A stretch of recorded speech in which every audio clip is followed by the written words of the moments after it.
Welcome into another edition of the FutureSox Roundup. We are back live. It's been a while since Jeff and I have recorded together. It's been a while since we've been live, all of the above. But you've got me, Elijah Evans, joined by my co-host, Jeff Cohen. Before we get into everything today, it's just been a little bit. Jeff, what's going on with you? How are you? How's the offseason treating you? I tell you how long it's been, Elijah. We haven't even had a chance to talk about the World Series, It's and true.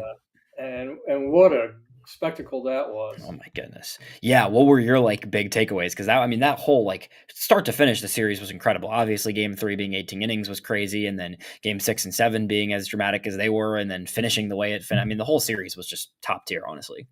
Well, interesting. When I put on my Future Sox hat and think about the World Series, one of my big takeaways was the defense.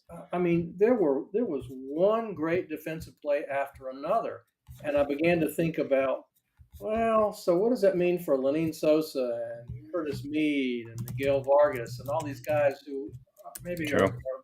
league average at best defenders? Yeah, both Toronto and Los Angeles played such amazing defense all series Yeah. long. Yeah, 100%. I mean, there was so many just exciting elements about it altogether. I think. I mean, I think it was fun, but yeah, there was some crazy web gems, especially towards the end of the series, and plays where you're like, okay, there's some key importance of defense on the highest scale. I agree with you there, and Yeah, then beyond that too, I think the series exemplified more than ever, and the playoffs always seem to just how important it is to have starting pitchers who can get you a quality start when you need it the most, right? Like right. both those teams had struggling bullpens. Honestly, neither one of those bullpens were, if you look at the roster, you could say those bullpens, neither one of those bullpens were top 10 in baseball, maybe even, right? In the World Series. But they had their guys that started those games and they got their game. I mean, Trey Savage with a legendary game as a handful of just getting his way into the big leagues. And then you've got Yamamoto, obviously, who was just unbelievable, probably the best pitching performance in the World Series since Madison Bumgarner, maybe. Yeah, But yeah. really, just like you see those aces, and it's like, okay, there's a reason why aces are paid the top dollar, especially in terms of annual value. And the White Sox pitching development's in a good spot, but like you still need some of these guys to take the step and to show that they're gonna be the next stars of the rotation, because you can't win a World Series with three starters. And as much as the White Sox have a lot of depth arms, you're going to need some of these guys in the next couple of years to really emerge as true studs in this rotation to be able to take this team to the playoffs and beyond. No, you're exactly right. When I was watching Milwaukee, I thought, gosh, I really don't want to watch a team with one and a half starters try Right. and navigate through the playoffs. That's just not entertaining baseball. And the Yeah. flip side is when those games are really important, forget the 100 pitch limits. It's time Right. to take the gloves off and let these guys throw 115 pitches. Like we Yeah. saw with Scooble and like we saw with all those Dodger pitchers, and let them go deep into games. Yeah, 100%. You're gonna have to, continue to take those steps and just and see where the organization goes. So today we are going to talk primarily about the, projecting the rosters pardon me, single A and high A, and start 2026. So that's Kannapolis and Winston-Salem. Obviously, we've got a long way to go. A lot can happen this offseason, from trade acquisitions of prospects to potentially bring major league changes, shifting the way the minor leagues set up. Right, there's a ton that can happen between now and when rosters are actually set in March going into the season. But we feel like we have a pretty good idea of where a lot of guys are going to go. Generally speaking, what the rosters are going to look like. Before we dive into that, though, I want to touch on a little bit of just the changes. Obviously, the White Sox announced their hitting coach and their pitching coach for the season, which is a big move. So big changes in the organization, with Derek Showman joining as the hitting coach, coming over from the Marlins organization. And then, this is a guy who I've heard really good things about. So I'm excited. I think that there was clearly a need for even more, new voices to integrate alongside Will Venable, right? You see Will Venable have a really strong first professional season as a manager for the White Sox. A lot of steps taken. Yes, the team is still far away, but I think most White Sox fans are in agreement. They were pretty happy with the job Will Venable did. And now he gets to pick out his own staff and really just, create a new regime of White Sox ball and take that next step forward. I'm really curious to see where things will go on that side of things. The flip side of the ball is Zach Bove comes over from the Royals organization as the new pitching coach. So you've got two new voices in there, and from places where it seemed like they had a lot of success, honestly. So I'm excited about it. I know we talked a little bit pre-recording. Like I'm just looking forward to seeing the steps taken and seeing these new coaches in action, and really just having Venable have a staff around him that he believes in and he was part of creating. Yeah, I think caught a little bit off guard with Ethan Katz being released, but who knows what the conversations were behind the scenes. And you're Yeah, right. It's exciting. We were talking off camera about our spring training plans, and it'll be fun to get down there and get to meet these guys in person and talk to them a little bit. Yeah, 100%. I think what's interesting there, and what I like to think about with the Ethan Katz thing, you mentioned that. It's like Ethan Katz at the end of the day was brought in because of his partially because of his connection to Lucas Giolito, because of his connection to developing a lot of guys at the high school level, rose up the major league ranks very quickly before getting brought in as the White Sox pitching coach. And I'm not saying that's a bad thing, but ultimately, like the guys he worked with and the guys that were part of his start of his era with the White Sox are all gone now. And it was part of that last core and it was part of that last era.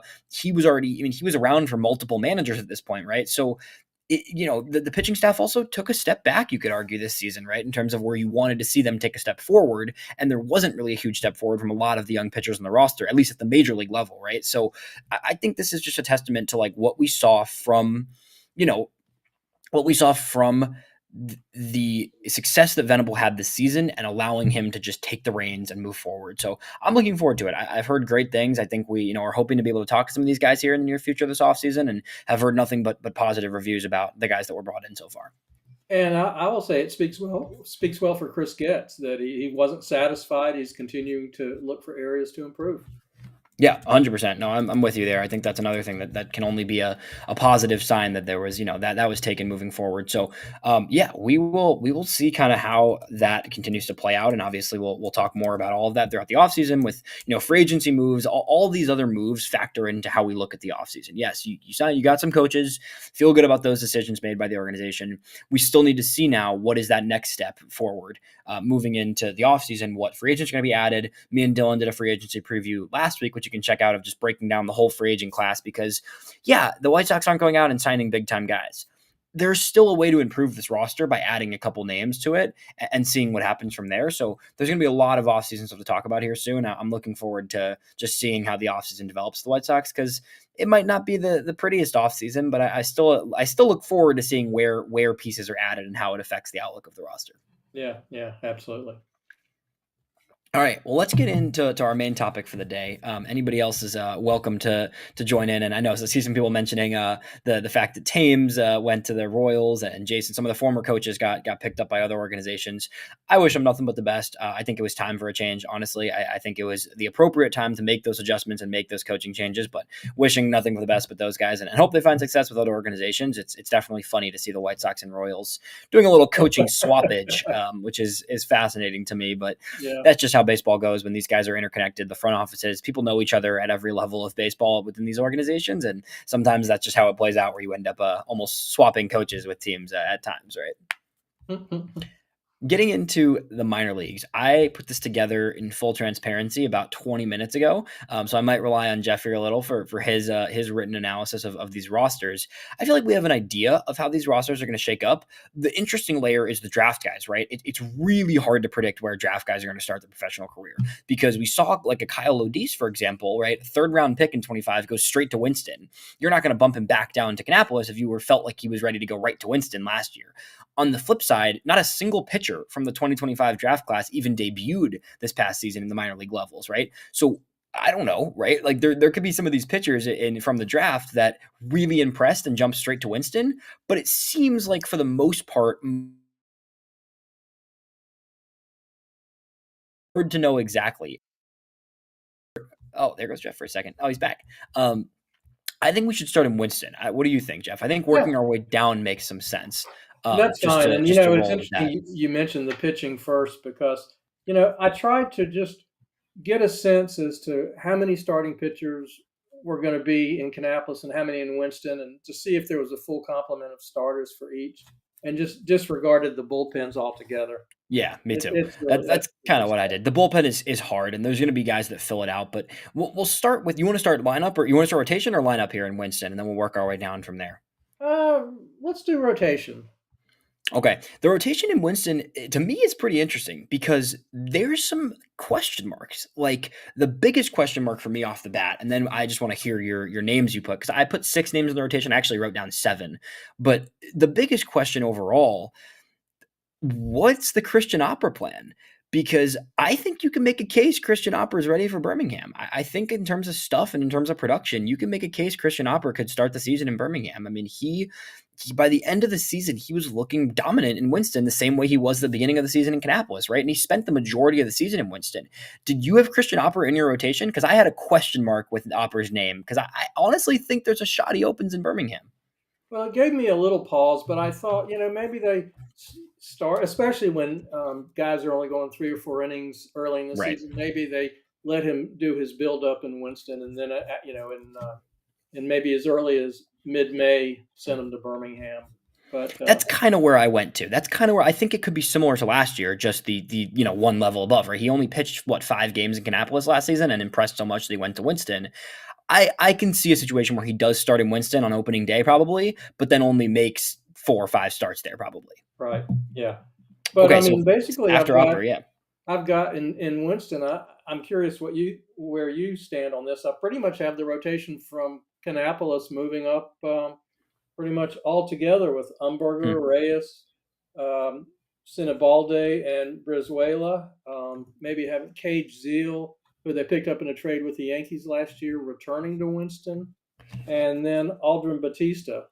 Um, Interesting. Yeah, I have some of those names. I definitely have some different ones. I'm with you on Umberger. I think after finishing the year in Winston, he'll start there again. I think Sinibaldi's a pretty clear candidate to make the jump to Winston after a pretty strong year in Kannapolis, pardon me. Aldrin Batista is the other one I definitely have in there. I think Aldrin, the hope is that if Aldrin can get back to being the best version of himself and he's fully healthy, he could be in Birmingham next year at some point. But he definitely will start in Winston, and you hope right, to build out those innings a little in Winston, get him to a place where he's ready to go.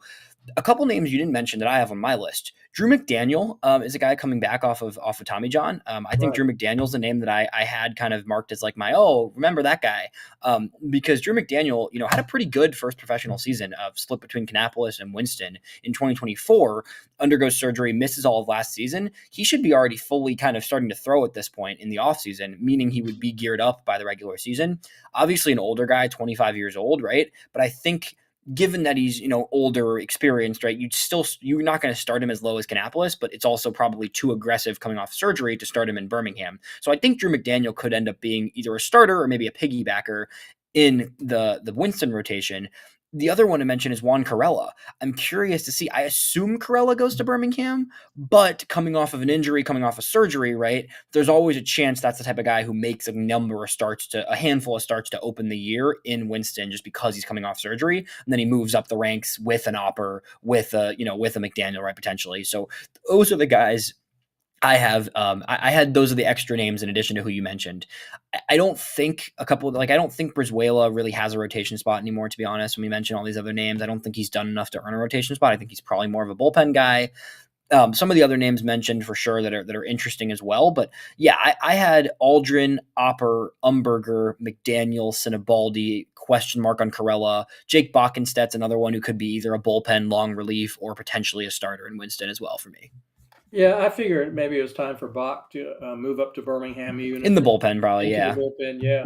Right. You didn't mention Luis Reyes, who had a So he's awful young, but I mean, he answered the bell every start last season in Kannapolis. He's he got a did. full season under his belt. I have him in Kannapolis still, and we'll get to the Kannapolis rotation a little later. I think he starts in Kannapolis. I still think he's a little young. He just turned 20 a few weeks ago, Right. and just because it was 87 innings and it was good, but I think that his stuff still has a little more room to tick up a little and grow and take another step forward. And you'd rather see that step forward for him being so young, still in Kannapolis, at least for a handful of starts. I think it could be a similar type of situation we just mentioned to Opper and to some of these other guys who could start the year. If they do well, it's a pretty quick promotion, right? I would think that if a guy like Opper is a May promotion that then Reyes could follow him to Winston, right, and be the guy that moves up when he Right. moves up, right? So I think he opens in Kannapolis. That's what my gut says, just because he is so young and Right. because he's still kind of growing into himself. And not that his performance wasn't good. I think his performance was really impressive. I mean, he impressed all of us as a guy who kind of burst onto the scene this past season. But I think there's room for more. And for a guy that young, you want to test that room for more at the lower level before you make it a little bit of an aggressive push there. Okay, fair enough. And then the last guy I want to mention is Seth Keener, who last year was a really rough one. I think this Yeah. is the year that they moved him to the bullpen, and They I already know, started to, yeah. and hopefully he has the same success that Peyton Pillette had. I mean his career took off when they moved him into the pen.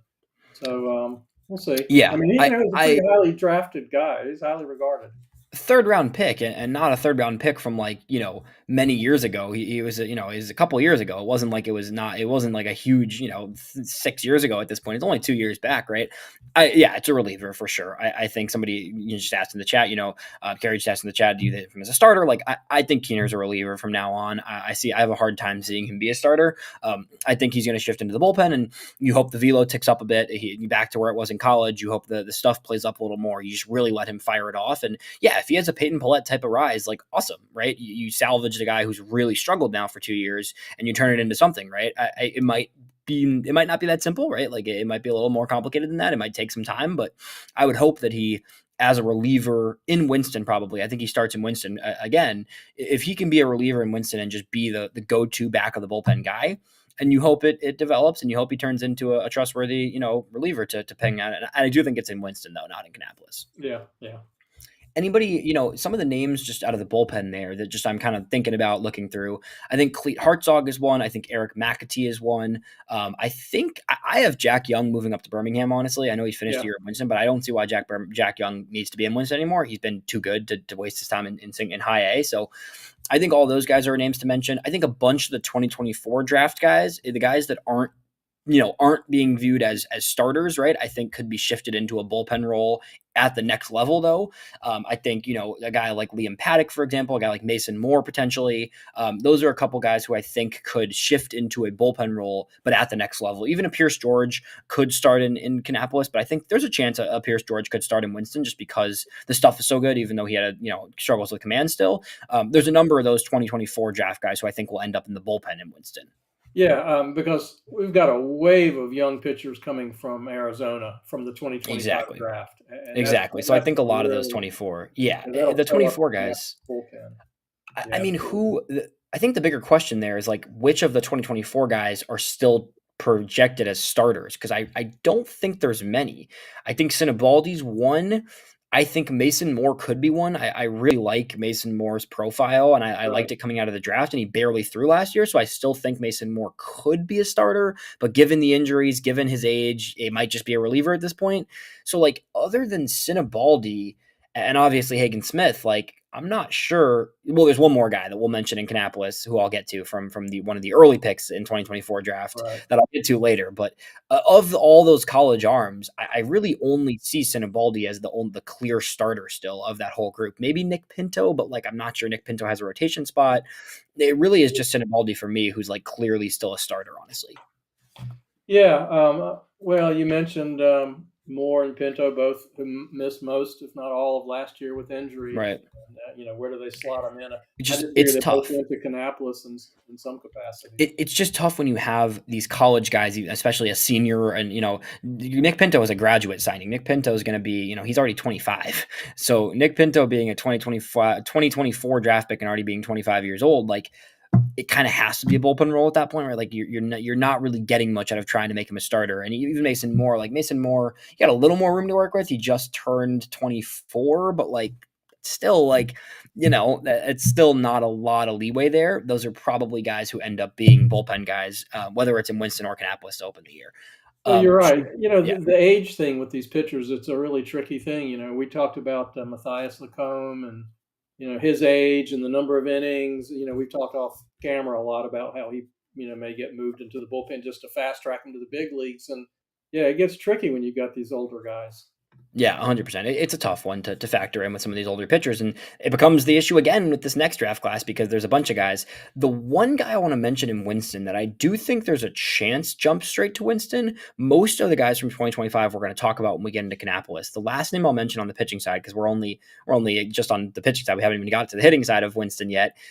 Riley Eckhoff is the one name I think could have a chance to debut straight in Winston, just because he was a graduate signing. He played at Coastal Carolina in the biggest games of the year. He's turning 24 here next week. Happy early birthday to Riley. But this is a guy who's going to be 24 with 5 years of college experience at a high level. I do think there's a chance of, if anybody makes the jump straight to Winston from the 25 class, I would have it being Riley Eckhoff potentially, but he probably opens in the Kannapolis rotation. Okay. All right. So that's all I got. Hitting side in Winston. Let's get into that. I just did catcher, infield, outfield. I know you did a little bit more of a positional breakdown. I actually am not sure who I think starts the year as the catcher in Winston. I lean Ryan Galvin, who was the 13th round pick this past season out of Texas, just because it's SEC experience, it's high level college experience. A little bit more advanced power profile. I lean Galvin being the starting catcher in Winston. Who did you have as the catching options? Well, I think I let my bias override logic, and I went with Ronnie Hernandez as Yeah. opposed to having him in Kannapolis for a third year. Yeah, I was torn on that. I did keep him in Plus, I think his Kannapolis swing looks because, much improved. yeah, 100%. I think the one aspect with Ronnie is that the good thing about having him in Kannapolis still is he would catch almost every day. And like, he could be the regular catcher as opposed to being behind guys like Appel last year and other. And he's been behind guys always, right? He's never been the number one catcher really in Kannapolis, even though he's been there for a while. So even though he has developed a lot, I still, he just turned 21 2 days ago, right? So this is still a really young guy, especially for a catcher. So I kind of lean Roney still being in Kannapolis, which would mean my catchers in Winston were Galvin and then Grant McGill, who finished the year there last year, just as the catching tandem to start in Winston. And hopefully you get Roney there at some point next year. I think maybe he starts still for at least a little while in Kannapolis potentially. Well, it's interesting. We're going to have this conversation over and over again. I mean, the depth in the system is at the point now for middle infield and for catching, and a Yep. couple other positions that there are tough decisions to make, and some Yep. guys may find themselves in Winston instead of Birmingham or Kannapolis instead of Right. Winston to get playing time. It's just Yeah. it's trickier now than it was 2 or 3 years ago. 100%. Yeah. Who do you have in the infield for Winston? Because this infield could end up being a real fun group, honestly, and it could be a pretty crowded group as well. Well, yeah, again, referencing yet another conversation we've had it both on and off camera, which is the fact that the White Sox minor league system has a lot of middle infielders and is short on outfielders and needs to consider transitioning some of these guys to the outfield. I don't Yeah. know who that is, but gosh, I've got like four. I've got five middle infielders in Hmm. Winston-Salem who are looking for playing time. I've got Caleb Bonham at short and Kyle Lodis at second. I've Yep. got Ryan Burrows, Javier Mogollon coming up from Hmm. Kannapolis, and Miguel Santos. Yeah. Okay. And Interesting. that's not even including Arxie Hernandez if he's still with the system. Yeah, I'm not sure Arksy makes it to spring training, to be perfectly honest. Yeah. I think that could be a pivot. What I have for the infield, just in terms of like the everyday infielders or people that I think will get regular innings, is Kyle Lodis, Caleb Bonham, Ryan Burrows, Colby Shelton, Anthony DePino, and Lyle Miller Green. That's kind of my guess there, just because I think so. The middle infield will be Bonham and Lodis, Yep. but I think Bonham will get some innings at third still because it seems very clear the organization wants to work him at third, right? Yeah. So on the days where Lodis, it'll either be Lodis at second, Bonham at short, or Lodis at short, Bonham at third if they shift over basically, right? On those half and half. So I think it'll be half of Lodis, the left side at least being Lodis at short, Bonham at third, and then half of the time it would be Bonham, Lodis at second, Bonham at short, which would then put either Shelton or Ryan Burrows at third, I think, in that circumstance. Probably Colby Shelton, I think, would get a lot of the innings at third base in those games, right? Then the games where it's Lodis and Bonham on the left side, then you get either Burrows or maybe Miguel Santos at second base, potentially, is kind of how I see it. What about Mogollon? I don't have Mo Guillon in Winston. I just don't think he played enough games. I think he's still really young. I think there's still a lot Okay. of rawness to his game. I still have Mo Guillon repeating in Kannapolis, partially just because there's a lot more innings available in Kannapolis for the infield side of things, right? So I have Mo Guillon repeating Kannapolis, which opens up that infield for more innings for Burrows and Shelton still. And then first base, I think, will be just a pretty much a platoon of DePino and Lyle Miller Green. Oh, see, I've got Lyle Miller Green at first base in Winston and DePino at first base in Kannapolis. Yeah, the thing with DePino is he's what, 24, 25? No, pardon me. He's 22. He's 22, but he's gonna be 23 by the time the season starts. And being a, an older senior signing guy, I do think that DePino is probably has a decent shot to, but you could be right there. He may start in Kannapolis and then quickly get up to Winston, but I kind of leaned that he would just start in Winston, honestly. Well, I'm curious then, who would you have at first base? Is there an obvious first baseman in Kannapolis if it's not DePino? I had, so we'll get to that full whole thing Yeah. with Kannapolis later, but I had Adrian Heel being the starter at first base because he's played a Okay. variety of positions, but he probably is best suited at first, and I do think he's a guy that's still going to get some good innings, honestly. But you could be right; it might be DePino if Adrian Keel is probably not someone you need to give innings every day, so maybe it is DePino then at first for the time being. But then he gets a bump up at some point during the season. So I actually, the more you say that, I kind of lean that direction as well, like you mentioned there, because And Lyle Miller then Green can be the first baseman for now. and then one last note. I had Shelton staying in Kannapolis. I realize he's older, but it was he kind of struggled a bit last year, and I thought maybe Yeah, let him get his feet settled yeah, here, and that then could be for sure. I'm of the belief in general that like college experienced SEC type guys just don't really need to be in Kannapolis, yeah, especially when you have a lot of other young guys that need innings, right? Like you've got guys that are coming up. It's not like they don't have guys that are interesting to play behind him. That's why I went with DePino and Shelton in Winston, just because of their age, because of their experience. But I don't think you're off at all. I think there's a very good chance you're right there, actually, with one of or both of DePino and Shelton staying in Kannapolis. I just would rather just put them up and see if they sink or swim in Winston, honestly. and who do you have in your outfield in Winston? This is tough. The outfield's tricky, honestly, because I think like just there's a lot of guys that we haven't seen enough from in the outfield to know if they're gonna be anything, right? Like we just don't know. We don't know. But like I just said with like pushing guys that are college guys, like it starts with Nick McLean and Casey Salke, right? These are third and fourth round picks from 2024 who have barely played, right? So it's like, what do you do with a guy a year and a half into their career that were college high end players that have barely played? I Right. just, at their age, at their development point, even though they haven't shown any success in single A, I still think you have to put them in Winston and just see what happens. I just don't think you can, Nick McLean is going to be 23 years old going into the season. Like it just at some point you got to just see it, right? You almost have to just go for it and see what happens. And sorry, there's a bug flying around my room. I don't know how that even got inside. But I don't know. I went with McLean, Salke, Eddie Park, TJ McCants, and Cole McConnell was my group in Winston. I didn't go George Walkout and I didn't go Eli Brown, who I know we're going to talk about both those guys. I have both those guys still starting in Kannapolis just because of McLean and Salke's age. I could easily see that flipping though. It could go either direction. I just have a hard time with putting those guys back in Kannapolis when they're third and fourth round picks who played at the highest level of college baseball personally. Yeah, it's tricky. I mean, what do you do with those two college guys? What do you do with Wolkow? Do you have them in Kannapolis for a third season? Yeah, it's very tricky. But yeah, I kind of thought maybe George gets the promotion and is in Winston along with Nate Archer and T.J. McCants and McConnell and Park guys you mentioned. Maybe Jacob Yeah. Burke if he's still in the organization.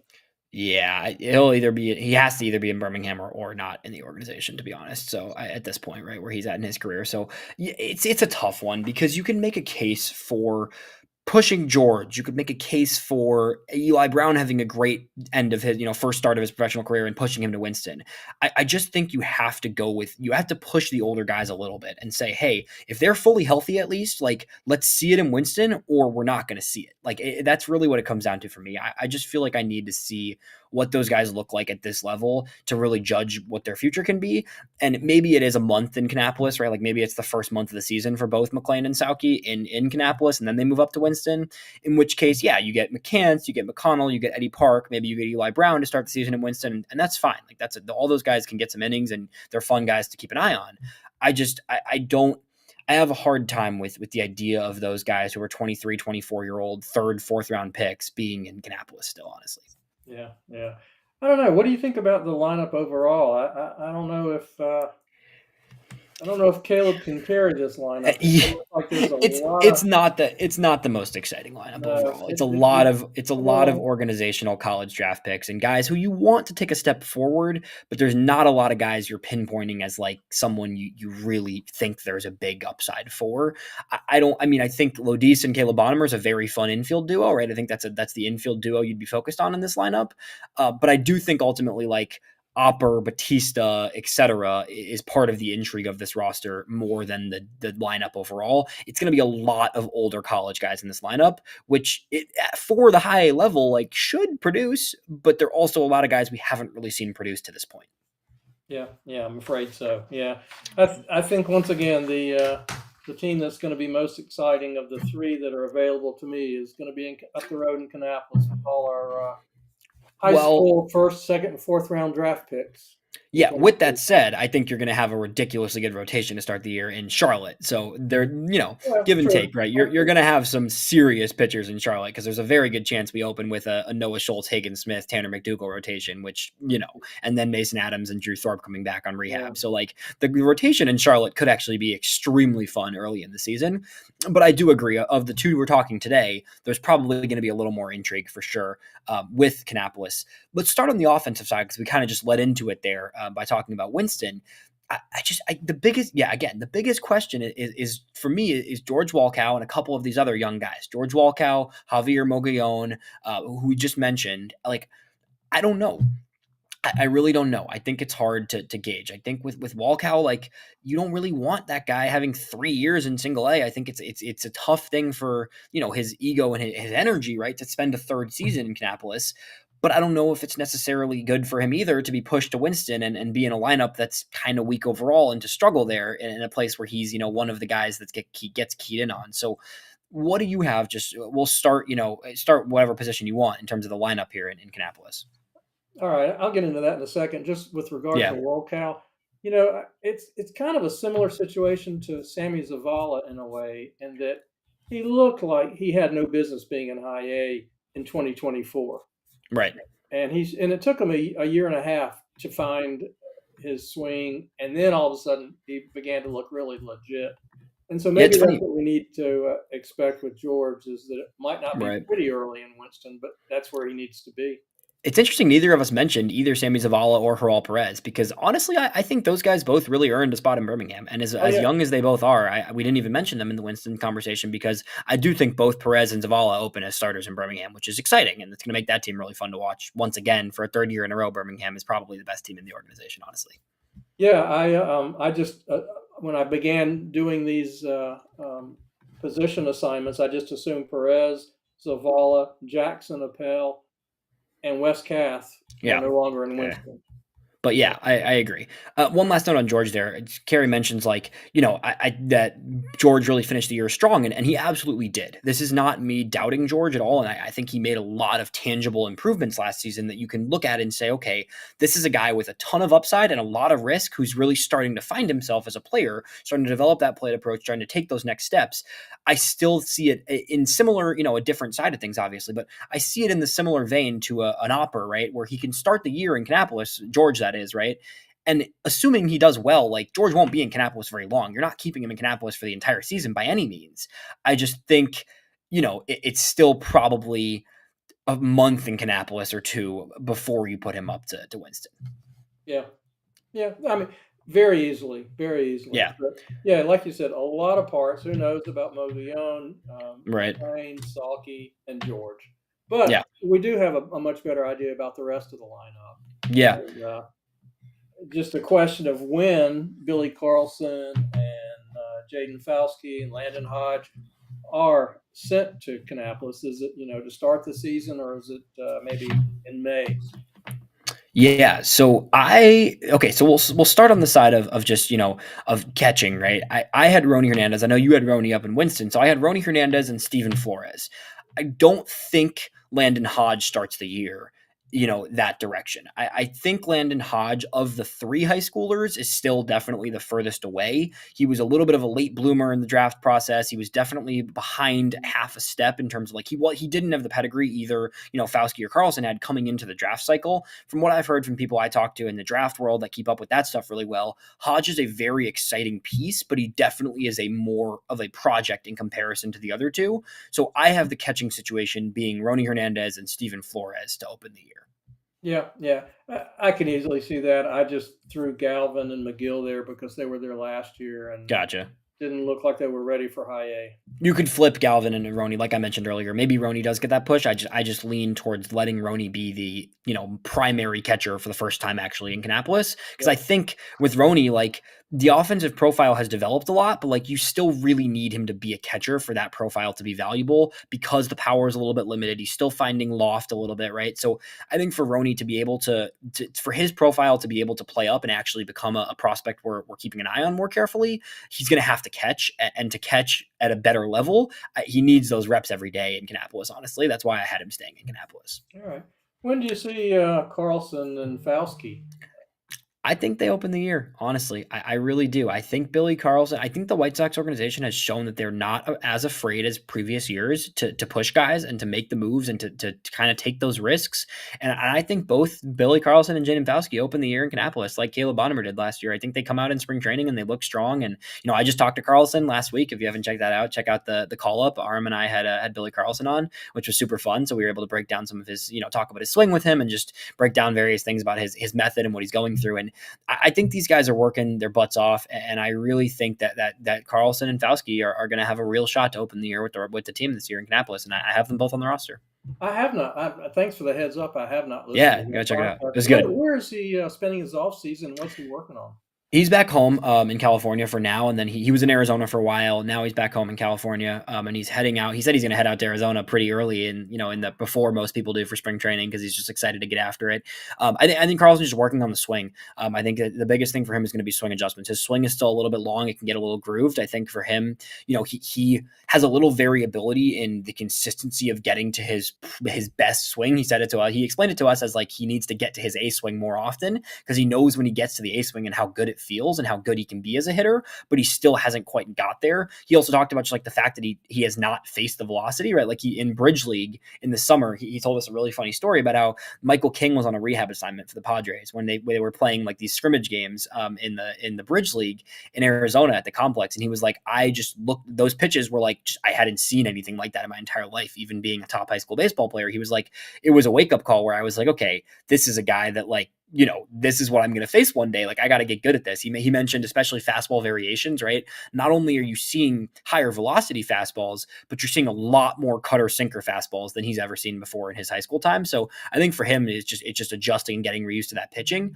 The good thing is, right, in single A, you're going to see some similar level arms to those high end high school guys that he saw, right? So I think both Fauski and Carlson honestly are going to have a really good shot to debut. If they don't debut immediately, it could easily be like a Walkout situation his first season where they debut in Kannapolis in May, but I have them both on this roster. Okay. And if that's not exciting enough, I've got Colby Shelton at third base and Matthew Bolton at second base. Yeah, I actually didn't have Boughton, but I do think there's a chance. Boughton, similarly to Hodge, even though Boughton's a little older, so I definitely could see it because of the age. I think Boughton is still a little bit more raw than both Carlson and Fauski, just from the standpoint of just having a little bit more adjustment and development on his swing, just kind of getting into it more. I had Mogollon at second base. Right, right, And right. then because I had him still, I think he does repeat Kannapolis. I feel pretty confident about that one, just because I just don't think you saw some moments of him for sure, but I just don't think he's there to the extent. And I also just think the injury just cost him some games at a young age, right? So having missed a number of games, I do think they keep him in Kannapolis a little bit longer. Adrian Heels, the other one I mentioned, I think he'll play a good amount of first base in Kannapolis. And then I think Alexander Albertus, man, the guy that we forget about, and I think most people have totally forgotten about. Yeah, I, yeah. I don't know if he's alive or healthy, but I hope so. I really do. This was a guy who, there was some people that had Albertus ranked higher than Gerald Perez during the time of that trade, right? When the White Sox made that trade with the Dodgers, the Miguel Vargas trade, right? A lot of people had Albertus ranked ahead of Gerald Perez, right? Who now Gerald Perez is, I agree. I don't know. Ian just said fake prospect. Like, I don't know if this guy exists or not. But what I do know is I know a lot of people in the Dodgers world that were really excited about him a couple of years ago when he was going through the complex and up to single A. So yeah, we haven't seen the dude play at all. But like, if he's healthy and he's back to himself, like, I would love to see him in the infield with Billy Carlson, with Javier Mogollon. I mean, that's a sick infield if you have Mogollon, Albertus, and Carlson all in the same infield. So I think if he's healthy, he'll be in Kannapolis. I have no idea, frankly, though. Yeah. No, I think you make a good point. Keep Bolton in Arizona a little bit and let JP start the year in Kannapolis, and then in May, make have the both guys on the move. Yeah, that's kind of where I lean, but I could see it either way. There's a chance that he gets up there for sure. So the other guys, infielders to keep an eye on. There's a handful of guys coming over from the DSL. I think. I mean, sometime this season, there's a chance we see Judrick Profar, which would be pretty interesting. Hmm. Judrick Profar is I forgot if he's brother or cousin of Jurickson Profar, who's at the Braves. Yeah. But Profar, somebody just mentioned it. Yeah, Adrian's mentioned in the chat. I think Profar is a guy that we could see debut. Probably it's not till 2020. I mean, I don't know, man. I could see it. There's a world. He played in the complex all of last year, and he's already 18 too. I do think Profar has a really good shot. There's some people who are having a fun time right now, but I do think there's a really good chance that Profar does debut. So I think Profar could, and I think Eduardo Herrera is the other one to keep an eye on, who was the top international signing a couple years ago, who definitely could debut in Kannapolis as well this season. So I think guys who I think will start the season in Kannapolis, but I do think both Judrick Profar and Eduardo Herrera on the infield side could have a shot to debut this season. Herrera's already 19, and he was in the Dominican last year though, so he's going to be a little while away. But there's a world where both those guys could have a debut in the infield at some point this season. Well, we know that there's a renewed emphasis and a new approach in terms of international scouting, and we've got some really exciting talent as a result of that effort. And you're right, we can Yeah. see it we can see it as early as this year on the field in Kannapolis. Yeah, it'll be interesting. Yeah, Outfield, who do you got? I think we both ended up having, George was the big conversation. Obviously, I still right. have him there, but other than that, who else you got in the outfield mix there? Well, the big one is I've got Eli Brown coming back at least to start the year in Yeah, I do Kannapolis, too. and also Caleb Freeman, um, and possibly Nick McLean and or Casey Salke. Yeah, And then I there's think one of a those draft pick, guys.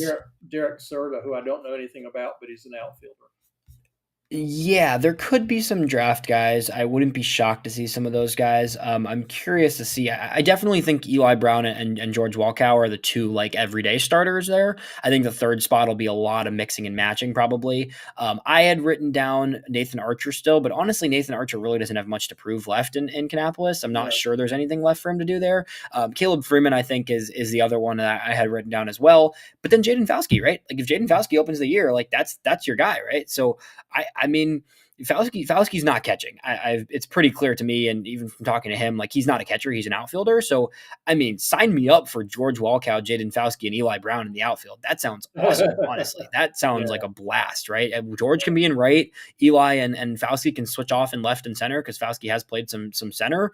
I mean, yeah, Eli Brown, Jaden Fauske, and George Walkow, like sign me up for that as the starting outfield because that would be a lot of fun to watch. Yeah, and then you add in Carlson and some of the other guys, and it's an awful exciting team. Awful It gets exciting. fun for sure. Yeah, It definitely gets fun there. I mean, again, there's a lot of these names we mentioned that might start in Arizona still. Like there, and some that could even start in Winston, right? Like Carlson and Fauske are the big ones. Like, of course, you want to see them in Kannapolis if they're in, if they're in there for whatever. If they're there for a month in in Arizona and then they get to Kannapolis, then great. Or if they start in Kannapolis, also great and very fun for us. So there's a pretty good group of guys there. I think between, if it's Mogollon, if it's Carlson, if it's Fauski, if it's Walkow, if it's Brown, or potentially Albertus, right? Maybe if he exists, that's a pretty fun group of offensive pieces there in Kannapolis to start the year.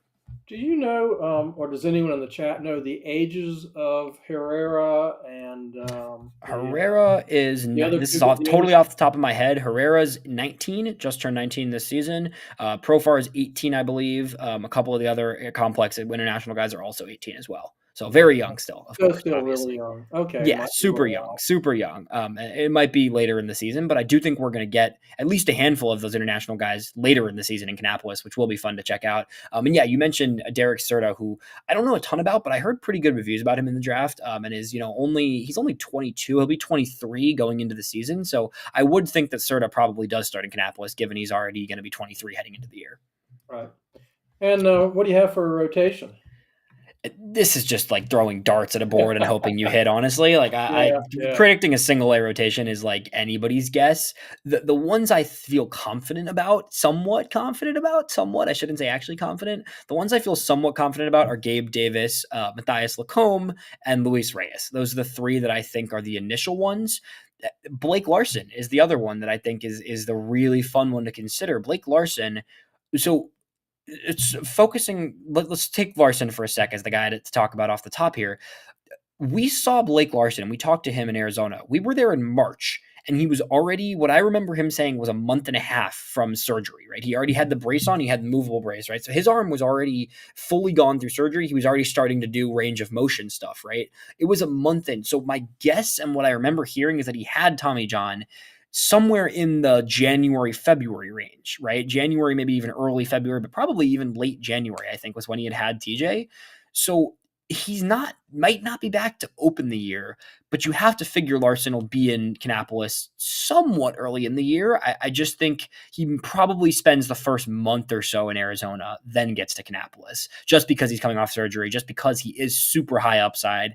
I got some Blake Larson auto cards a few weeks ago because I really believe in the talent. I was watching back some film of him in high school, and it's deceptive. It's funky. He's got nice life on the fastball. The breaking ball has a really good slot to it. Like, there's some real intrigue here. It's just unfortunate that his career started with injury and then Tommy John and whatnot, right? But I do think once Larson gets to Kannapolis, that's a fun piece. But my initial rotation starts with Gabe Davis, Matthias Lacombe, Luis Reyes, Riley Eckhoff, Mason Moore, maybe.